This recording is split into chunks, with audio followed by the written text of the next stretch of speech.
प्रार्थना घेऊया. वसुदेवसुतं देवं कंसचाणूरमर्दनं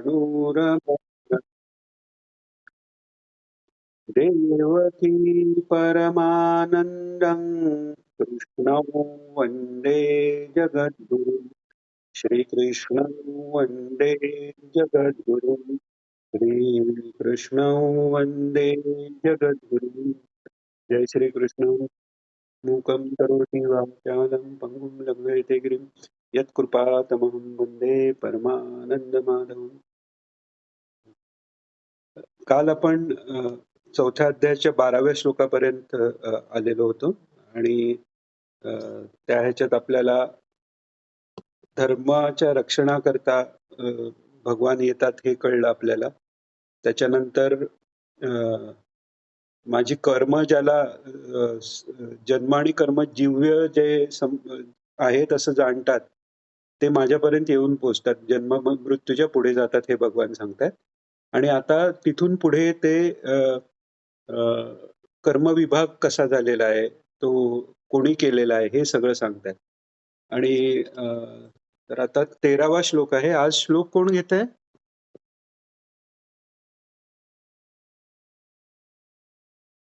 हां, घ्या ताई. कोण बोलतंय? मला नावं नाही दिसत.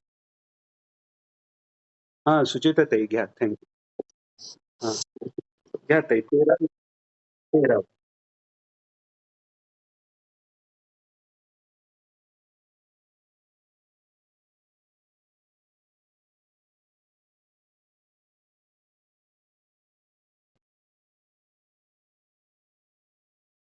हां. तर आता हा श्लोक आजच्या काळी जेव्हा आपण बघतो, की अ, वेगवेगळ्या प्रकारे धर्माच्याच नावानी अ, आपल्या जाती व्यवस्थेवर काही आगपाखड होताना आपण ऐकतो, की हे काय मूळ धर्मात नाहीये. अ, हे काही लोकांनी स्वतःच्या स्वार्थासाठी ही जाती व्यवस्था निर्माण केली. तर त्याच्यासाठी हे खास उत्तर आहे. गीतेतला हा श्लोक भगवंतांनी स्वतः सांगितलेला आहे. जाती व्यवस्था ही कोणाला कमी किंवा जास्त लेखण्यासाठी झालीच नाहीये. आता अ, समजा आपण एखादा ए एखाद्या व्यक्तीला डॉक्टर व्हावंसं वाटतं, एखाद्याला इंजिनियर व्हावंसं वाटतं. हे व्हावंसं वाटणं जे आहे, तसंच आधीची आपली कर्म आहेत, त्या कर्माप्रमाणे अ, तसा असा जन्म मिळतो, की त्या आपल्या प्रकृतीला अनुकूल आपण पुढे जाऊन आपला मार्ग भक्ती मार्ग म्हणा, ज्ञानमार्ग इथपर्यंत पोहोचण्यासाठी जो कर्ममार्ग आहे, तो त्या वृत्तीला अनुसरून पुढे जाता यावं याकरता हे विभाग केलेले आहेत. आणि म्हणून हे आजच्या ह्याच्यासाठी हा श्लोक खूप महत्वाचा आहे. म्हणजे बऱ्याच वेळा आपण पाहतो की लोक गीतेत असं सांगितलंय, गीतेत तसं सांगितलंय म्हणणारी लोक सुद्धा चातुर्वर्ण्य हे चुकीचं आहे म्हणतात. चातुर्वर्ण्याला पुढे ठेवून जो अन्याय होतो किंवा अलीकडे तर विरुद्ध पण अन्याय चाललाय, की रिझर्वेशन, रिझर्वेशन, रिझर्वेशन. आता पूर्वीच्या काळात जे ज्यांना अ, चांगली वागणूक नाही मिळाली, ती तर लोक गेली. ज्यांनी चांगली वागणूक नाही दिली, ती पण लोक गेली. पण आता इतकी रिझर्वेशन्स वाढवून जो उरलेला भाग आहे तोच त्यालाच आता राखीव म्हणायची वेळ आली आहे, अशी अशी ही उलटी पण गोष्ट होते. तर चातुर्वर्ण्य हे काही भेदभाव निर्माण करण्यासाठी नाही. हे जिथे जिथे आपण संस्कारांनी ज्या ज्या पद्धतीने आपण आधीचे जन्म आपले जगलोय आणि जे कर्म आपण आपली तयार केलेत, त्यांनी जे काही आपले संस्कार आहेत, त्या संस्कारांनी आपणच आपला संस्कारच ठरवतात, की आपल्याला कोणता देह येणार आणि त्या देहात आल्यानंतर कोणत्या कर्मानी आपण पुढे जाऊ शकतो याचं मार्गदर्शन म्हणून हे चातुर्वर्ण विभाग आहेत. तर इथे भगवान म्हणतात, की चातुर्वर्ण्य मया सृष्टम. म्हणजे हे मी सृजन केलेलं आहे. असं पण नाही, की मनुष्य जन्माला आले आणि मग नंतर काही दिवसांनी मी ही व्यवस्था केली नाही. पहिल्यांदा चातुर्वर्ण्य हे कन्सेप्ट आला वेदात आणि नंतर वेदाचं ज्ञान ते ब्रह्मदेवांना झालंय आणि ब्रह्मदेवांनी सृष्टी निर्माण केली. म्हणजे ह्या सृष्टीतल्या ह्या ब्रह्मदेवाच्या जन्माच्या आधीपासूनचं ते ज्ञान ब्रह्मदेवानी घेऊन तशी सृष्टी निर्माण केली. म्हणूनच भगवान म्हणतात हे चातुर्वर्ण्य मीच तयार केलेले आहेत. आणि म्हणूनच चातुर्वर्ण्यातल्या ज्यांनी त्यांनी त्या त्या धर्माचा प्रमाणे वागायला पाहिजे हे अर्जुनाला ते जाणवून देतात. तू जर म्हणशील मी भिक्षा मागेन, तू जर म्हणशील मी वनात राहीन, तर तो तुझा धर्म नाहीये. कारण तुझी क्षात्रवृत्ती ही तुझ्या आत आहे, ती तुझ्याच कर्मानी निर्माण झालेली आहे आणि त्यातनं बाहेर यायला क्षात्र धर्माप्रमाणे वागून त्यातनं बाहेर येणं हे जास्त सोपं आहे किंवा तोच एक मार्ग आहे, अशा रीतीने भगवान सांगतात. तर ह्या 4 वर्णाचा समूह गुण आणि कर्म याच्या विभागाने तयार केला. म्हणजे ज्या गुणाची वाढ कित्येक जन्म त्या जीवाची झालेली आहे, त्याला अनुसरून त्याचं कर्म ठरवणे, हा गुणकर्म विभाग झाला. हा तो मी त्या चातुर्वर्ण्याच्या माध्यमातून केलेला आहे. ही एक व्यवस्था आहे आणि व्यवस्था आपण बघतो की सगळं जर समजायला आपण पाहतो काही वर्षापूर्वीपर्यंत एक रिपब्लिकन म्हणण्यापेक्षा एक साम्यवाद खूप पुढे आलेला. तो आता त्याचं रशिया जशी हे झाली त्याचं अधोगती सुरू झाली. साम्यवाद हा पूर्णपणे जर झाला, सगळंच सम झालं तर तो प्रलय आहे. सृष्टीतच विषमता आहे आणि त्या विषमतेला घेऊन पुढे जाण्यासाठी व्यवस्थेची आवश्यकता आहे. चीन किंवा सोव्हिएट रशिया हे साम्यवादी असले तरी त्यांचा कोणीतरी देशाचा पुढारी आहेच की नाही. मग तो देशाचा पुढारी असलेला बाकीच्यापेक्षा उजवा झालाच. म्हणजे ही डावी विचार पद्धती कुठे त्यांची 100% खरी होते. बरं, एक डॉक्टर झाला, एक इंजिनियर झाला तरी ते सम नाहीयेत. तर हे म्हणूनच हा गुण आणि कर्म विभाग त्या त्या जीवाच्या संस्काराप्रमाणे त्याला तसा जन्म मिळतो आणि त्या दृष्टीनेच ही सृष्टीची सगळी रचना झालेली आहे. अतिशय तामसिक कर्म घडलेलं आहे तर स्थावराणाम अधोगती म्हटलेलं आहे. म्हणजे वृक्षाचा जन्म येईल आणि त्याच्याहूनही भयंकर कर्म असतील तर दगडाचा वगैरे जन्म येईल. आणि तेही म्हणजे मनुष्य जन्मात जर कर्म घडली वाईट तर पहिलं तर तो नरक भोगायला लागेल आणि उरलेलं पाप भोगण्यासाठी परत दगड वगैरे आधी जन्म, मग त्याच्यातच कित्येक हजारो वर्ष ते त्या जन्मातनं बाहेर पडायला लागू शकतात. तर म्हणून ही विषमता जी आहे ती विषमता ही ईश्वराने केलेली नाहीये.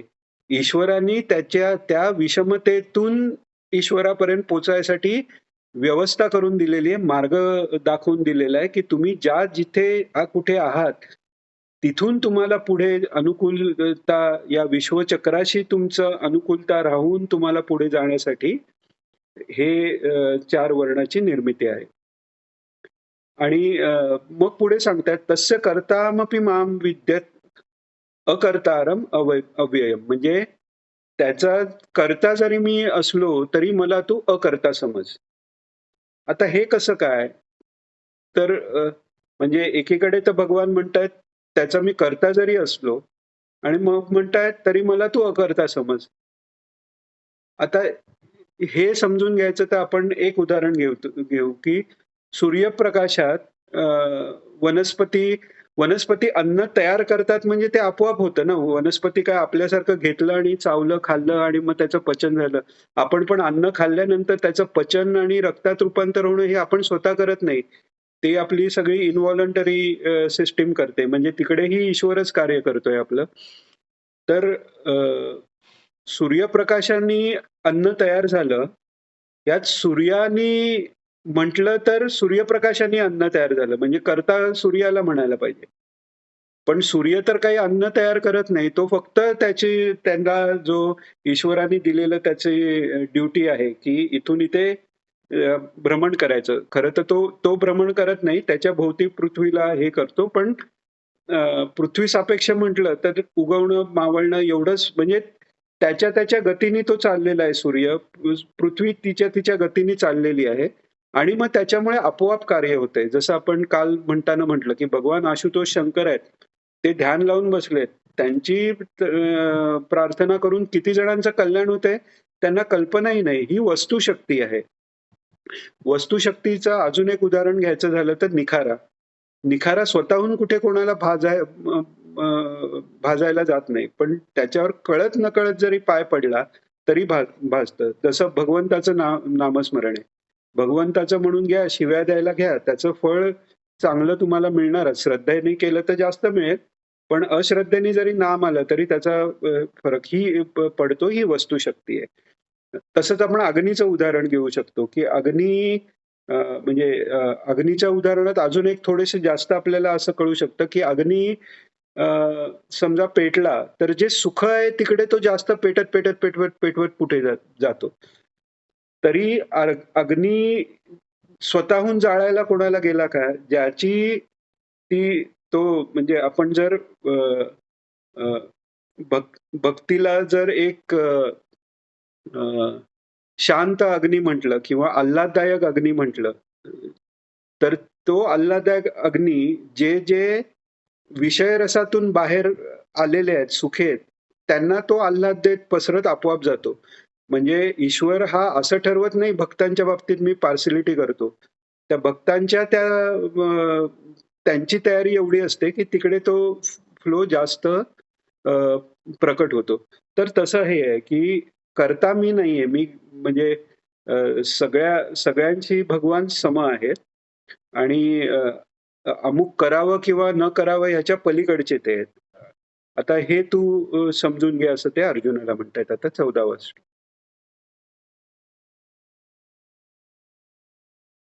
14वा घेता ताई?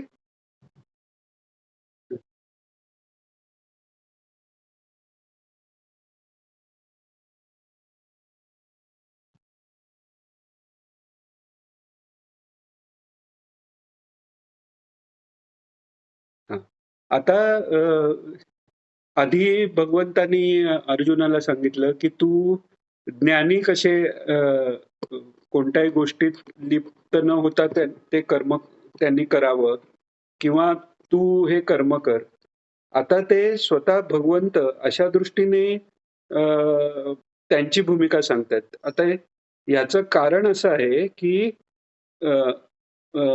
भगवंतांना हे जाणवून द्यायचं की एखाद्या गोष्टीशी आपलं साधर्म्य आलं तर त्याचे गुण आपल्यात येतात. म्हणजे हे जर आपल्याला समजून घ्यायचं झालं तर एक याचं उदाहरण देतात की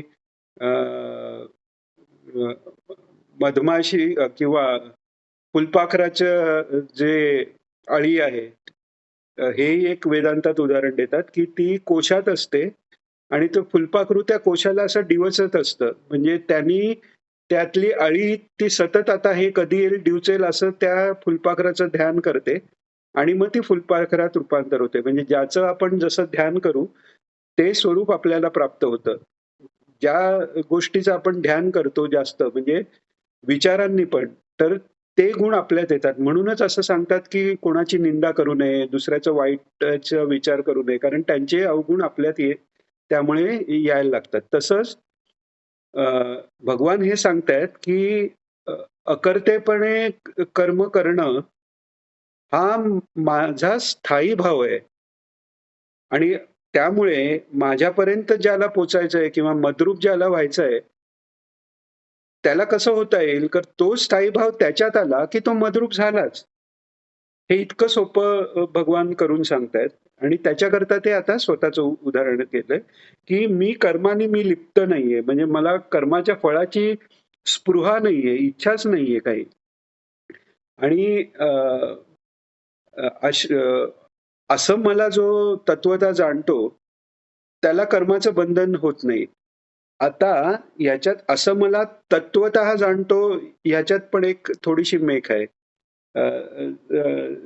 आपण जेव्हा तत्वज्ञान हा शब्द वापरतो तर तत्वज्ञान म्हणजे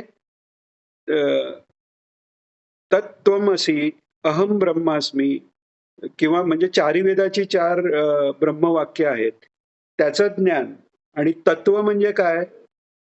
तत् म्हणजे ते, त्व म्हणजे त्याच्यासारखं म्हणजे त्याच्यात त्याचं जे त्याचं पण आहे हे समजणं. म्हणजे ईश्वराचं ईश्वर पण कशात आहे हे समजणं आणि ते समजल्यावर आपलं पण स्वत्व कशात आहे हे समजल्यावर ते त्याचं ते तत्व आहे आणि माझं सत्व आहे ते सेम आहे. म्हणजे मग तत्त्वमसी किंवा अहम ब्रह्मास्मी असं त्याला ज्ञान होतं. म्हणजे याचं अ, पुढे जो श्लोक एक येणार आहे, की यततामपि सिद्धानां कश्चिन्मा वेत्ती तत्वतः म्हणजे नुसतं जाणणं नाही. इथे वेत्ती तत्वतः म्हणजे इकडे कसं आहे, की परब्रह्म परमात्मा श्रीकृष्ण भगवान हे स्वतः अलिप्तपणे काम करतायत. ते त्यांच्या देहापुरतं किंवा या बाहेरच्या सृष्टीचं चलनवलन पुरतं नाही. माझ्या आत राहून सुद्धा ते अलिप्तपणे माझाही कारभार चालवतायत. ही जेव्हा जाणीव जास्त व्हायला लागेल, तेव्हा आपल्या आत आपल्याला परमेश्वराचं अनुभव जास्त जास्त येऊ येऊ लागतो. असं म्हणतात, की अ, म्हणजे गुरुपरंपरेत पण हे सांगतात, की काही ठराविक साधनेनंतर अ, गुरु तुमच्या अंतर्यामी तून तुम्हाला उपदेश द्यायला सुरुवात करतात. तर ते गुरु म्हणजे तेच आत्मतत्व आहे. तेच भगवान श्रीकृष्ण अंतर्यामी स्वरूपाने अ, अ, अ, मार्गदर्शन आपल्याला करतात. तर त्यामुळे तेच अंतर्यामी स्वरूप आपलं आहे आणि ते सोडून जे काही मन, बुद्धी, अहंकार सर्व इंद्रिय जी आहेत, हे सगळं क्षेत्र आहे आणि मी तो क्षेत्रज्ञ आहे. हा क्षेत्रज्ञ विवेक नंतर 13व्या अध्यायात भगवान डिटेलमध्ये सांगणारच आहेत अर्जुनाला. पण आता हे तत्वतः हे तत्वतः म्हणजे नक्की काय? म्हणजे भगवान असं म्हणत नाही, हे ज्यांनी जाणलं, तो मुक्त झाला. हे ज्यांनी तत्वतः जाणलं म्हणजे त्याच्या मागचं तत्व काय आहे? तर खरं तर करणं, न करणं हे सगळं काही नाहीच आहे. कारण सृष्टी हा सगळा जे विश्वाचा पसार आहे, तो एक चैतन्यावर झालेला भासमात्र आहे. ती लीलाच फक्त भगवंताची आहे.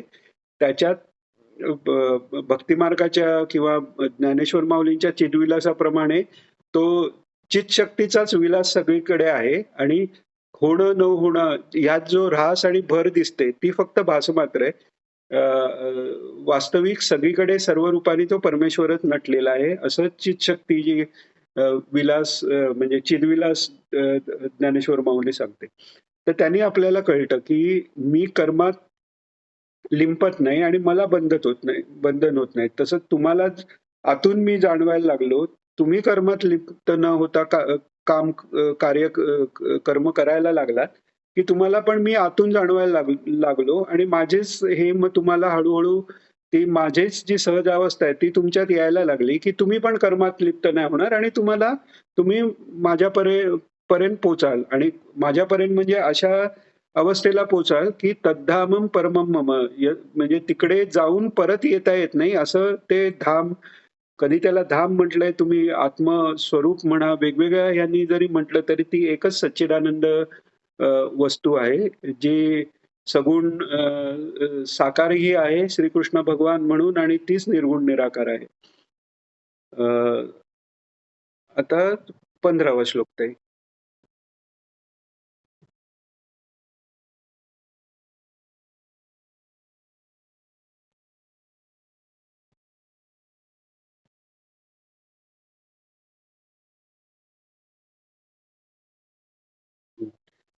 आता हे अर्जुनाला हे मुद्दामून सांगतायत, की हे अ, असं जर म्हणजे हे ज्ञान मनात ठेवून किंवा हे लक्षात घेऊन, हे जाणून पूर्वीच्या मुमुक्षूंनी ही सगळी कर्म केली आणि ती कर्म केली आणि ते मग माझ्या पदाला किंवा माझ्यापर्यंत येऊन पोहोचले किंवा मद्रूप झाले, माझ्यात विलीन झाले. जसं काही आपल्याला म्हणता येईल. कोणत्याही याने अर्थ तो एकच आहे. तिथपर्यंत ते पोहोचले. आता हे सांगण्याचं कारण म्हणजे अ, अ, अ, अ, भारत भरत म्हणजे पूर्वी पण इक्ष्वाकूचं वर्णन केलेलं आहे. तर तसं हे राजा भरत जो झाला, ज्यांनी भारत हे नाव पडलं, त्यांचे वडील हे ऋषभदेव हे भगवंताचे अवतार आहेत. आणि त्यांनीही तो पूर्ण कर्ममार्ग करून दाखवला आणि नंतर सगळं सोडून त्यांनी वानप्रस्थ घेतला तेव्हा वस्त्रापासून सगळ्याचा मोह सोडून पूर्ण समाधी अवस्थेतच देह चाललाय तिथे चाललाय. म्हणजे लोकं दगड माळतील, हे माळतील त्यांचं तिथे लक्षच नाही आणि त्यांचा देहत्यागही असा आहे, की दक्षिणेला कुठेतरी म्हणजे आत्ताच्या कर्नाटक प्रांतातच कुठेतरी तो भाग आहे. तर तिकडे पर्वतात जाता-जाता तिकडे वनाला वणवा लागला. यांचा देह त्यात जळून गेला आणि म्हणजे तो देह जळतोय, नाही जळतोय काही नाही. ते तसेच चालता-चालता मग तिथून ते निजधामाला गेले.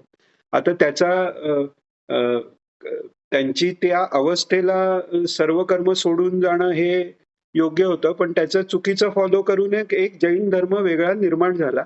पण सांगायची गोष्ट अशी, की पूर्वीचे राजे लोक आहेत किंवा तुमचेही जे पूर्वज आहेत, कारण पांडवांचे पण जर पूर्वज बघितलं, तर त्यांची जी ओरिजिन आहे ती अ, भगवान वेदव्यासापासून आहे. धृतराष्ट्र, पंडू आणि विदुर हे भगवान वेदव्यासांचे पुत्र आहेत.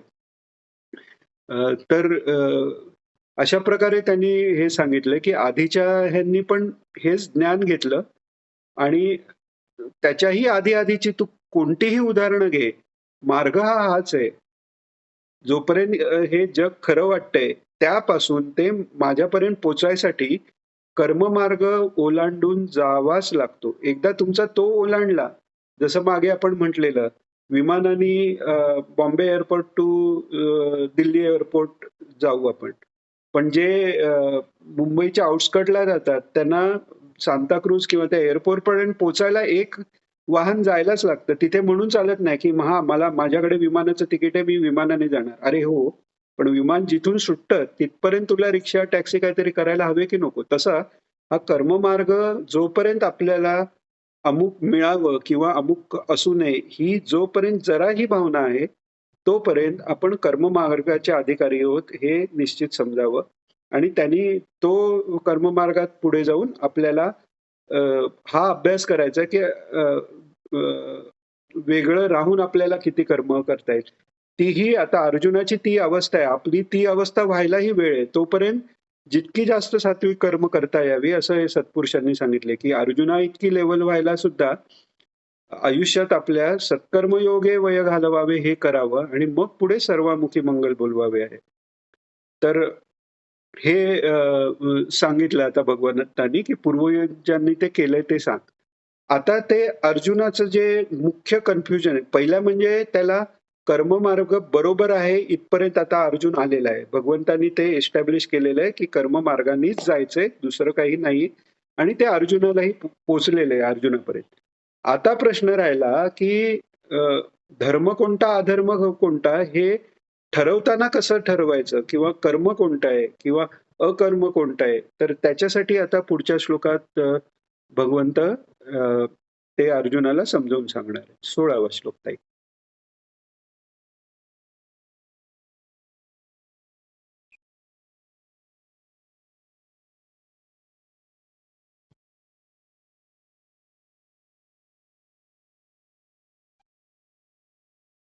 हां, 17वा पण घ्या. दोन्हीचा एकत्र करू अर्थ.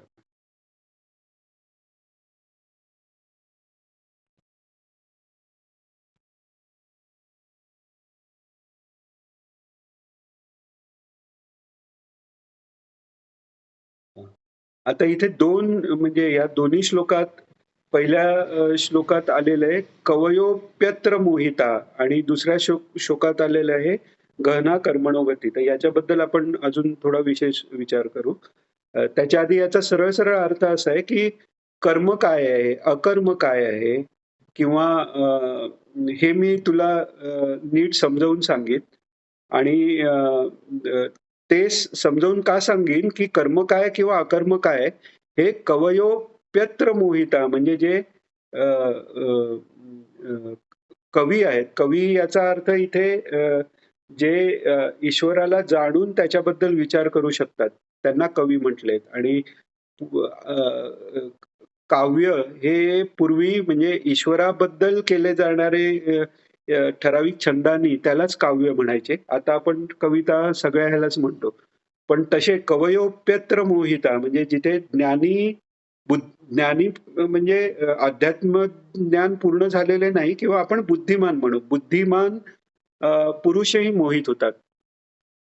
एक उदाहरण महाभारतातलंच सांगायचं झालं तर भीष्माचार्य स्वतः अ, भागवतांपैकी एक आहेत आणि त्यांचा आधीच्या जन्मात ते अष्टवसूपैकी एक वसू असताना 86,000 वर्ष ब्रह्मचर्याचा त्यांचा अभ्यास झालेला आहे. एवढे ज्ञानी महात्मे असून सुद्धा द्रौपदीच्या वस्त्रहरणाच्या वेळी अ, आता माझे प्रतिज्ञेप्रमाणे मी राजाची चाकरीच करायची आहे, म्हणजे त्या सिंहासनाची चाकरी करायची आहे, की धर्माप्रमाणे त्या तिथे चाललेल्या अन्यायाला तोंड द्यायचंय आणि जर मी द्यायचंय तर मग त्या द्रौपदीचे पतीच जर करत नाहीत, मग माझं कर्तव्य होतंय की नाही?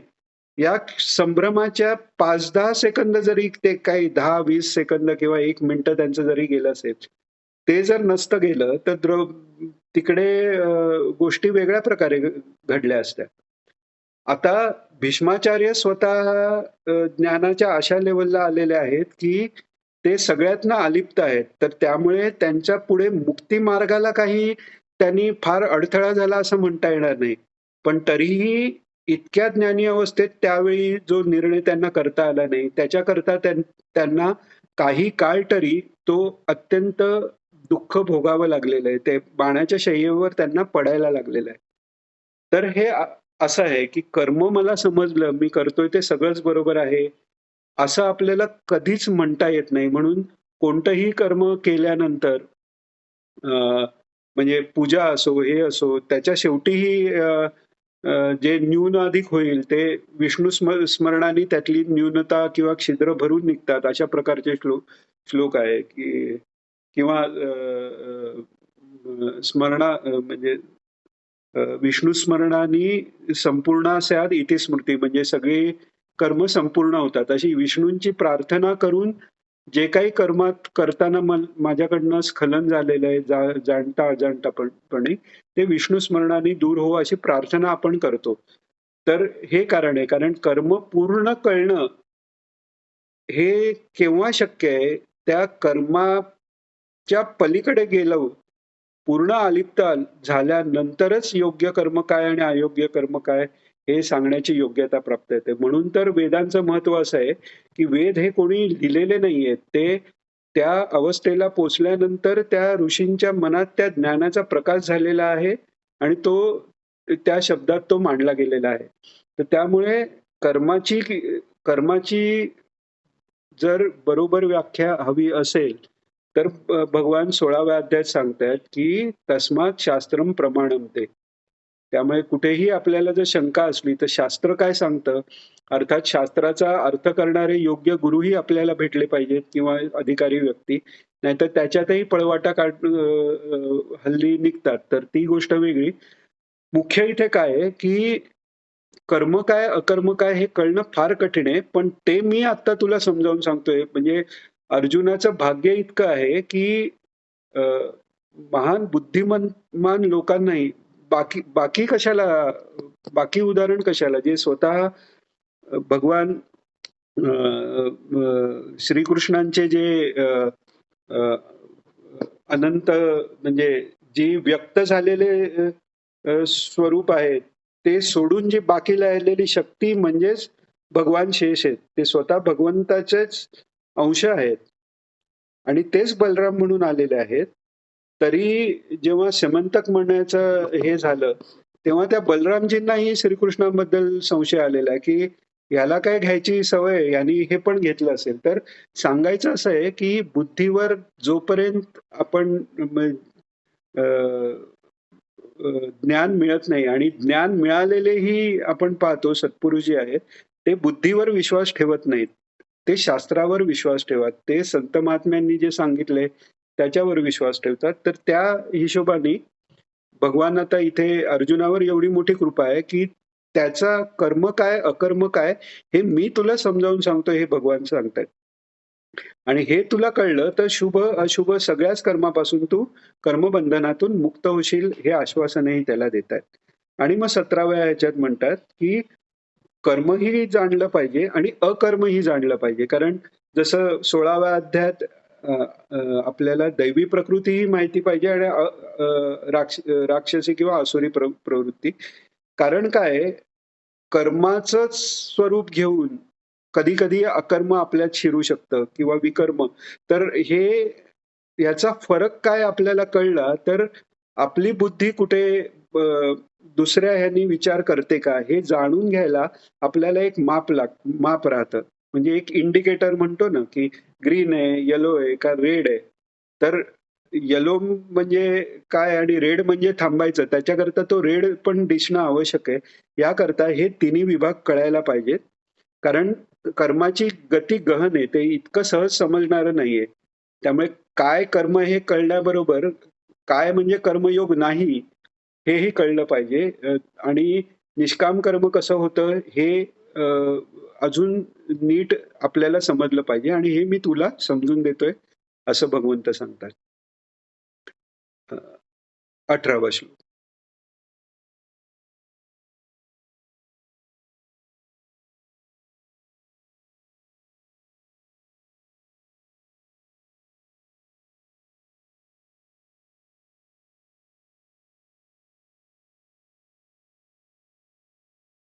वाह! आता इथे म्हणतायत, की अ, कर्म जी आहेत, आता जनरली आपलं काय कर्म म्हणजे काहीतरी करणं. करणं म्हणजे काय? तिथे काहीतरी क्रिया आली. परमात्मा अक्रिय, अजन्म सगळं आहे. त्याच्यात क्रिया काही नाही. म्हणजे ते सोडून जे काही जिथे क्रिया दिसते, ती क्रिया करताना कोणतरी स्वतःला कर्ता म्हणतो. काहीतरी क्रिया होते, कर्म कर्म होतं आणि ते कोणावर तरी होते. तर हा सगळा भाग त्यातनं उत्पन्न होतो. तर कर्म करताना त्याला जर अकर्म म्हणून पाहता आलं, म्हणजेच काय? कर्म करताना ते मी करतोय अ, अ, असं नाही म्हटलं. म्हणजे त्याच्याबद्दल कर्तृत्व भावना स्वतःला नाही घेतली, तर ते अकर्म आहे. आणि याच्या उलट कोणी म्हणेल, "मी काही न करता बसून राहतो, म्हणजे पुण्यही होणार नाही, पापही होणार नाही, म्हणजे मी मुक्त झालो." अरे, काहीही न करता मी बसून राहतो. इथे मी म्हणजे तू परत कोणाला समजतोयस? आणि मी बसून राहतो म्हटलोय. मी शांत राहतो म्हणजे मी काहीतरी परत करतोच आहे. म्हणजे वरून ते अकर्म दिसलं तरी तिथे ते कर्म झालंच. आणि याच्याशिवायही कोणी अगदीच डोळे मिटून बसला आणि तरी विषयांचं चिंतन आहे, तर मिथ्याचारच तदोच्यते भगवानांनी आधीच सांगून ठेवलेलं आहे. तर या दृष्टीने की कर्मात ज्याला अकर्मता कळली, म्हणजे कर्म करतानाही ते अकर्म म्हणून अ, अ, अ, जर होऊ शकलं आणि ज्याला अकर्मातही कर्म दिसलं, तर तोच युक्त आहे. म्हणजे त्यालाच तो बुद्ध आहे आणि बुद्धिमानही आहे आणि युक्त आहे. कारण त्याला ती भगवंताची जी स्थिती आहे, अलिप्तपणे एक साक्षी म्हणून भगवान आपल्या अंतर्यामी राहिलेत. ते साक्षीत्व प्राप्त नसतं होत. साक्षीत्व फक्त आपल्या आतलं आपलं ओळखलं जातं आणि जेव्हा ती साक्षी भावाने राहायची जेव्हा अभ्यास वाढत जातो, जितका आपण साक्षी भावात राहतो तेच आपलं अंतर्यामी स्वरूप आहे. म्हणजेच तो युक्त झाला म्हणजे मला मिळाला. योग युक्त हे म्हणजे माझ्याशी एकरूप होणं याचेच वेगवेगळ्या अ, अ, रूप आहेत. आता 19वा श्लोक. हां, हां. आता पुन्हा आता आपण हे बघितलं समजा आपण काही अ, उदाहरणं आपल्या उपनिषदात आलेले आहेत, की एक एक कोणतरी योगी होते.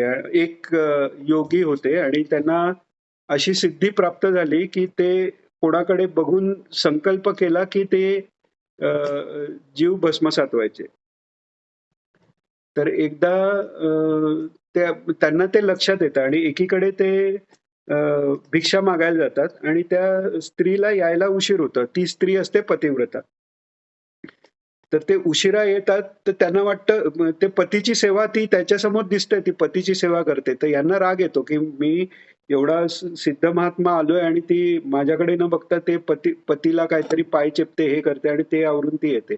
आणि ते तिच्याकडे रागाने बघायला लागतात. तर ती म्हणते, "एवढं तुम्ही रागाने बघून जळायला मी काय तो हत्ती नाहीये." मग त्यांना लक्षात येतं, की "अरे, अरे, हे कसं काय?"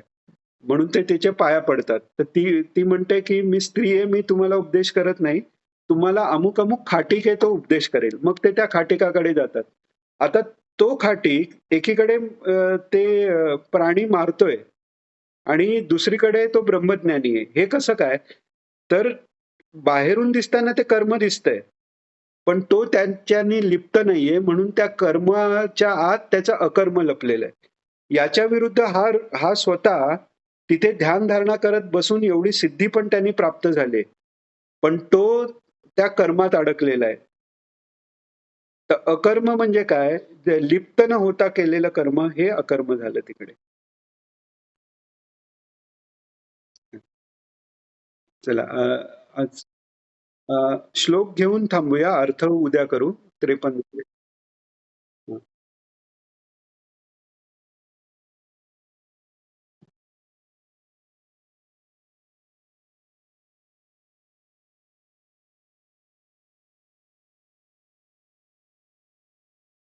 वाह! वाह! आता याचा अर्थ आपण उद्या पाहू. आता आपण शेवटची प्रार्थना घेऊ. योगेशं सच्चिदानन्दं